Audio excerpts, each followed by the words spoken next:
নমস্কার বন্ধুরা, আজকে আমি আপনাদের দেখাচ্ছি আমার নিজের হাতে করা মধুমঞ্জুরি ফুলের কাটিংগুলোর বর্তমান অবস্থা। এই বছর আমি মধুমঞ্জুরি ফুলের কাটিংগুলো করেছি কোকোপিট দিয়ে। শুরুর দিকে কাটিংগুলো খুব ভালোই ছিল, কিন্তু যেহেতু এখন শীতকাল তাই দেখতেই পাচ্ছেন কাটিংগুলো একটু দুর্বল হয়ে যাচ্ছে। এই সময়ে কাটিং বাঁচাতে সবচেয়ে ভালো উপায় হলো এগুলোকে আলাদা করে জিও ব্যাগে রোপণ করা।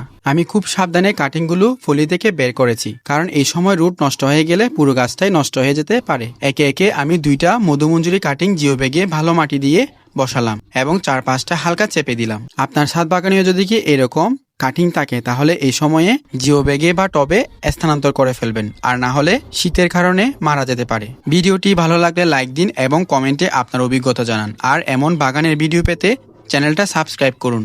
সবশেষে আমি হালকা পানি দিয়ে মাটি ভালোভাবে ভিজিয়ে দিলাম। খেয়াল রাখবেন এই সময় অতিরিক্ত পানি একদম দেওয়া যাবে না। আজ এই পর্যন্ত, সবাই ভালো থাকবেন এবং সুস্থ থাকবেন। দেখা হবে পরে কোনো ভিডিওতে। ধন্যবাদ।